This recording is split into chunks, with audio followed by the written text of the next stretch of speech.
जय हिंद। देखिए, कश्मीर का बेसरान घाटी जो है ये बहुत ही अपने सुंदर दृश्य के लिए प्रसिद्ध है, इसलिए इसे मिनी स्विट्जरलैंड कहा जाता है। जिस कारण इस जिले में बहुत ज्यादा, इस घाटी में बहुत ज्यादा भारत के अन्य राज्यों से सैलानी पर्यटक घूमने जाते हैं।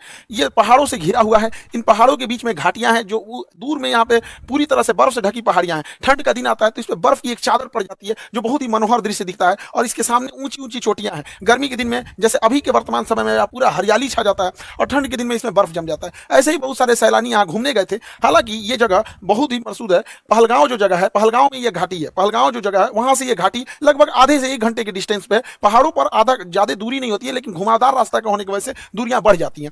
तो यहीं पर जब अमरनाथ की यात्रा शुरू होती है, अभी 2 जुलाई से अमरनाथ की यात्रा शुरू होने वाली है, तो इस पहलगांव को एक बेस कैंप के रूप में यूज किया जाता है। जो श्रद्धालु है वो श्रद्धालु वहीं है जो बेस कैंप के रूप में रुकते हैं, ताकि बाबा अमरनाथ की दर्शन कर सके। यहीं पर बहुत सारे इस बार पर्यटक रुके हुए थे सब। पहलगांव से थोड़ी दूरी पर है, पहलगांव से ये आपका बेसरान घाटी, ये बहुत ही प्रसिद्ध है। लेकिन इसी पे कुछ आतंकवादी आए और उनको मार दिए सब, और इतने निर्मम तरीके से हत्या किए सब इन आतंकवादियों ने। पाकिस्तान के जन्माए इन आतंकवादियों ने भारत पर हमला किया, क्योंकि इनके बाप की औकात नहीं है कि भारतीय सेना के पास आके लड़ सके। तुम्हारे अब्बा जो थे ना, 93,000 फौज हारे थे, साले तुम्हारे बाप भी उसमें शामिल होंगे। 1971 पूछना अपने बाप से जाके। यहाँ पे इन लोगों ने निहत्ते लोगों पर मारा। ये दिखाता है कि कितने कायर पैदा होते हैं सब। हमारे यहाँ तो कहा जाता है माँ का दूध पियो तो सामने से आके लड़ो। तुम्हारे ही कहते हैं यहाँ पे एक निहत्ता, कोई किसी की शादी हुई है, कुछ दिन पहले हुई है, वहां पर जाके मार दिया। एक जिम्मेदारी लिया है रेसिस्टेंस फ्रंट। बताइए इनके बच्चे का क्या गुनाह था? बताइए इनका बच्चा अच्छा मार्क्स लाया तो घूमने के लिए यहाँ आ गए। किसी की शादी 1 हफ्ते हुई है, किसी के हस्बैंड को मार दिया गया, वो कह रही है कि मेरे हमको भी मार दो यहाँ,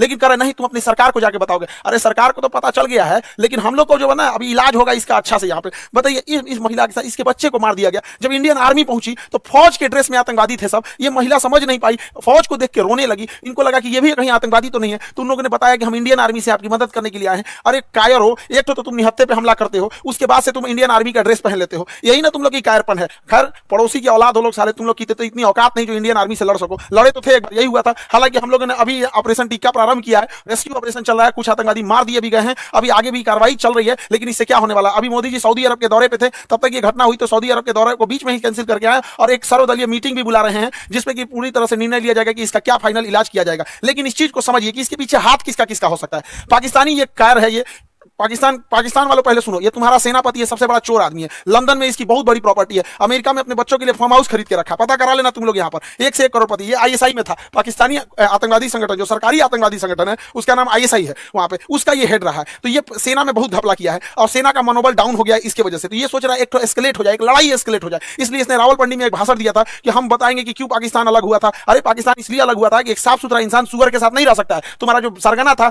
जिन्ना, उसने अलग कर दिया भारत से, सुअरों को अलग करके वहां अलग कर दिया। तो ये पूरी के पूरे वहां पे, और जो पाकिस्तान यहां से गए थे लोग ना, ये सोच के कि पाकिस्तान एक बहुत खूबसूरत देश बनेगा। देख लो तुम्हारे देश में क्या हाल हो चुका है। यहाँ पे दुनिया थूकती है साला। अगर एयरपोर्ट पे पता चल जाए कि पाकिस्तानी है तो बगल का आदमी उठ के चला जाता है। अगर जहाज में पता चल जाए कि मेरे बगल में पाकिस्तानी बैठा है, उसका पूरा रास्ता पर टेंशन में रहेगा कि पूरी तरह से सलामत जा पाएगा कि रास्ते में फटेगा। यहाँ पर तो ये चाहता है कि अपनी सेना में थोड़ा सा मनोबल बढ़ाने के लिए युद्ध हो जाए। दूसरा, पाकिस्तान में इसने क्या किया, इमरान खान को गिरफ्तार करा दिया। इमरान खान पहले क्रिकेटर थे, पूरी दुनिया घूमे थे, पाकिस्तान के अन्य प्रधानमंत्रियों की तुलना में ज्यादा सोच समझ रखने वाला था, तो इसको जेल में भिजवा दिया, मेरे चचवा को। अभी यहाँ पे गृह युद्ध हो गया। तो आसिम मुनीर का यही सोचना है कि अगर भारत से थोड़ी बड़ी भी लड़ाई हो जाती है तो सेना ये अपना बन बजा लेगा कि देखो हम हैं तो पाकिस्तान को बचा के रखे हुए। वैसे भी पाकिस्तान मरेगा, बकरी की अम्मा कब तक खैर बनाएगी।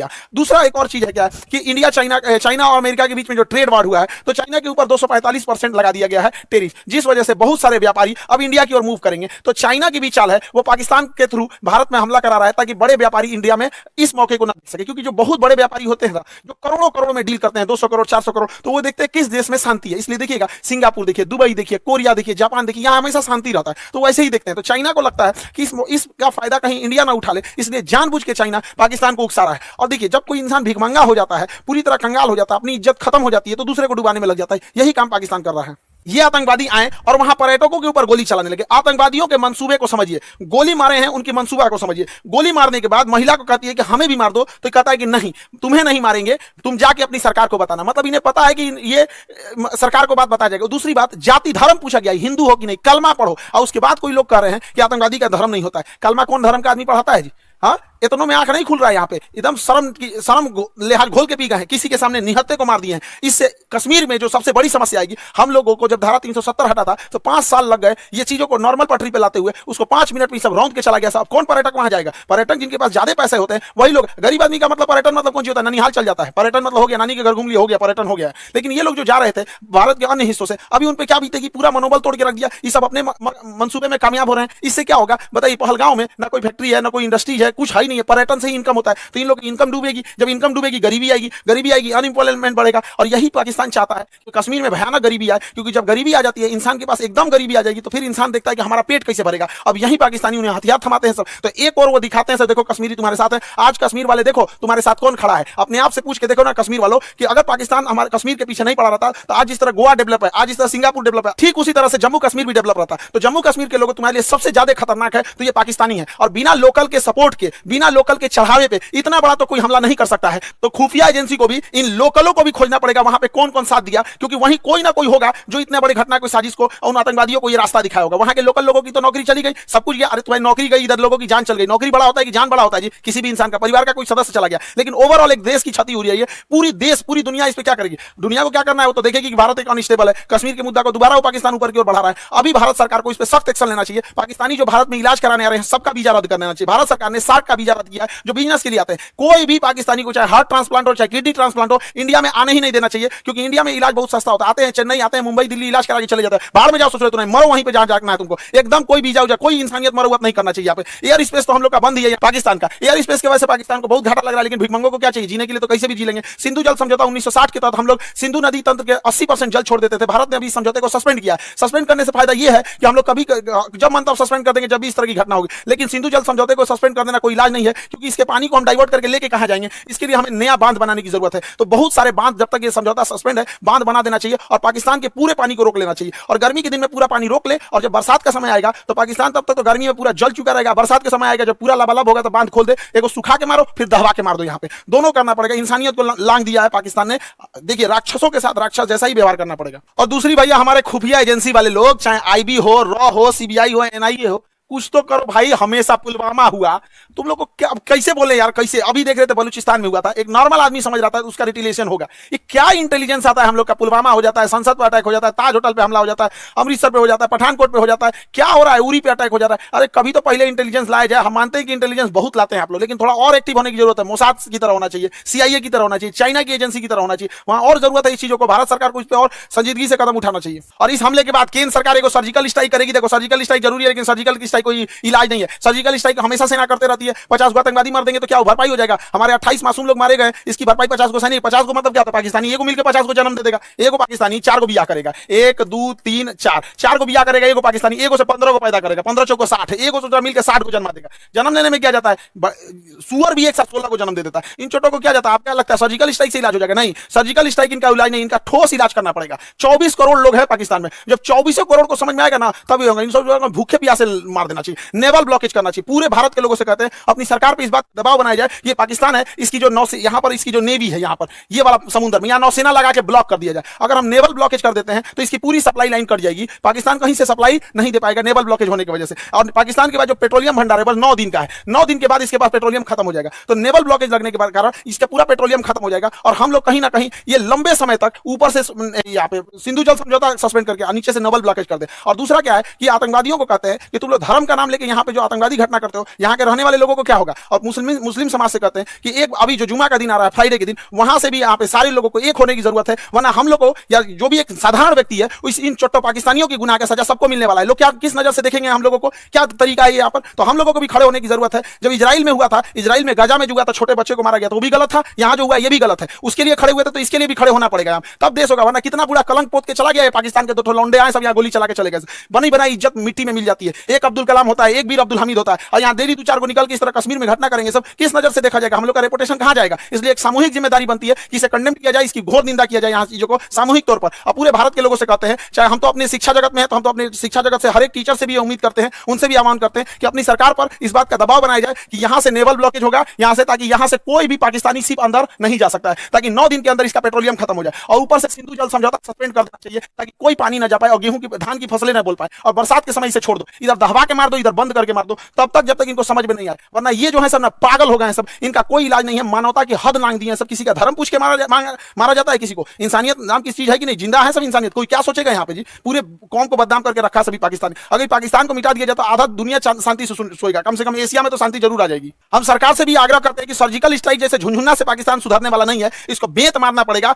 नेवल ब्लॉकेज कीजिए। याद करिए 1999 कारगिल के टाइम पे जब नौसेना ने ब्लॉक कर दिया था, तब पाकिस्तान पीछे हटा था, क्योंकि उसकी पूरी राशन सप्लाई और विदेशी व्यापार बंद हो गया था। अर्थव्यवस्था तोड़ना पड़ेगा पूरी तरह से पाकिस्तान का। हम सारे अपने शिक्षक समाज से भी कहते हैं और सारे विद्यार्थियों से भी कहते हैं और देश से भी लोगों से कहते हैं कि इस पे चाहे ट्विटर हो चाहे जैसे भी हो, हैशटैग हम लोग को ले आना पड़ेगा, hashtag naval blockage for Pakistan. ये कुछ ना कुछ करना पड़ेगा ताकि सरकार सर्जिकल स्ट्राइक से नहीं, क्योंकि सर्जिकल स्ट्राइक से सुनने वाला नहीं है। एक बढ़िया से लड़ाई चाहिए होता है, तब उसको अगर वो चाहिए तो उसको दे दिया जाएगा। इसमें हम लोग पीछे नहीं पड़ेंगे। हम तो कहते हैं पहले नेवल ब्लॉकेज करके 1 महीना छोड़ दो, जितना राशन पानी है सब खत्म हो जाए, 1 महीना में फ्यूल वगैरह सब खत्म हो जाए, तब उसके बाद अगला हमला करना चाहिए। इसके जितना बिजली घर है अब पुल है रेलवे का तोड़ दो, उसके बाद आधा पंगु हो जाएगा पाकिस्तान यहाँ पे। तो ये छोटे मोटे लड़ाई से नहीं सुलझने वाला है। हम लोग को एक कड़ा एक्शन लेना पड़ेगा, वरना आए दिन इस तरह की घटनाएं होती रहेंगी। कश्मीर को तबाह करके रख दिया। हमारा पूरा एक पर्यटन का व्यापार था। स्विट्जरलैंड को क्यों जाता जब कश्मीर इतना बेहतरीन था? कोई कश्मीर के लोग सोच के देखो, तुम्हारा सच्चा दुश्मन कौन है? कश्मीरियों को बदनाम करने वाला कौन है? यही पाकिस्तानी। तुमसे तुम्हारा रोजगार छीनने वाला कौन है? यही पाकिस्तानी। अरे घर बैठे पर्यटक जहां होते हैं वहां पे लोगों की इनकम होती है। गोवा में जाके देखो, वहां के लोगों को घर बैठे इनकम हो जाती है। कोई स्कूटी रेंट पे लगाया, कोई होटल रेंट। ऐसे आतंकवादी घटना होगी तो क्या होगा? कश्मीर के लोगों से भी कहते हैं कि सामूहिक रूप से बाहर निकलिए और ये वहां पे विरोध दिखाइए, ताकि वो विरोध इस्लामाबाद, लाहौर, कराची तक दिखना चाहिए कि कश्मीरी भी इसके विरोध कर रहे हैं। अन्यथा इसका भुक्तभोगी सबसे बड़ा कोई होगा तो आप होंगे लोग यहाँ पर। कोई कौन भुगतेगा? जो लोकल लोग भुगतते हैं वहां पे अगर कोई घटना होती है तो। अब मारने की रही बात, हम लोग तो चुन चुन के मारेंगे लोग, चाहे किसी भी बिल में घुसे रहे लोग। 1971 मत भूलो पाकिस्तान, तुम्हारा एक टुकड़ा करके बांग्लादेश किए थे, अब अगला नंबर बलूचिस्तान का है। और सरकार से भी कहते हैं जिस तरह मुक्ति वाहिनी का खुला समर्थन करके बांग्लादेश बनाया गया था, उसी तरह बलूचिस्तान लिबरेशन आर्मी वाले को, बीएलए वाले भाइयों को, पूरे बलूचिस्तान वाले लोग को कहते हैं पाकिस्तान से अलग हो जाओ, हम तो आपके साथ हैं। जैसे मुक्ति वाहिनी के समय 1971 में साथ दिए थे,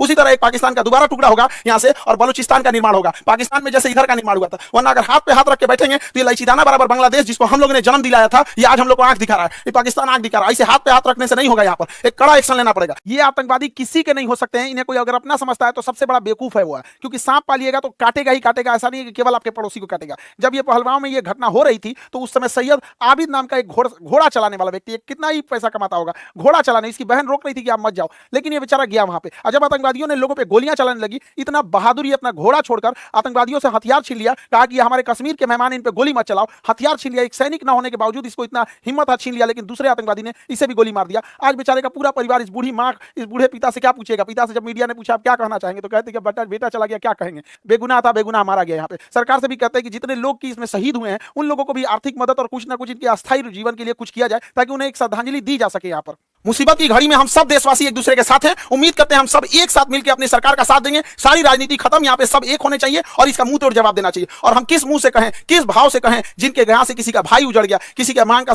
सिंदूर उजड़ गया, कोई बहन ने अपना भाई खोया, कोई महिला ने अपने पति को खोया, कोई बेटे ने अपने बाप को खोया, किस मुंह से कहें हम लोग? क्या दें उनको सच्ची श्रद्धांजलि दे? इस श्रद्धांजलि से क्या हम उनके परिवार का दुख लौटा सकते हैं? कभी नहीं लौटा सकते। तो कभी ना कभी तो इसे रोकना पड़ेगा ना। नासूर को छोड़ते जाएंगे तो और बड़ा जख्म होते जाएगा। इसलिए इसका इलाज बहुत जरूरी है। लेकिन जिन भाइयों ने अपनी जान गंवाई है, जिन लोगों के परिवार के अपने बिछड़ के गए हैं, दुख की घड़ी में पूरे देश उनके साथ है, लेकिन उनको सच्ची श्रद्धांजलि तभी मिलेगी जब इनका जवाब उनको मिलेगा। जब उन लोगों को जब उनके घर में भी ऐसे उजड़ेंगे, उनके घर से भी ऐसे आंसू बहेगी ना, तो उन्हें समझ में आएगा कि एक मासूमों पे, निहत्थे लोगों पे गोली चलाना कितना खराब होता है। अरे इतना कमजोर तो दुनिया का कोई नहीं होगा। यहाँ पे छोटे बच्चे भी लड़ाई लड़ते हैं तो कभी किसी निहत्थे पे नहीं मारते। कितना नीच गिर सकते हो पाकिस्तान, कभी कभी सोचा नहीं था इस पर। आई होप कि सरकार इस पर कोई कड़ा एक्शन लेगी। जैसा होगा फिर आगे हम लोग देखेंगे। जय हिंद।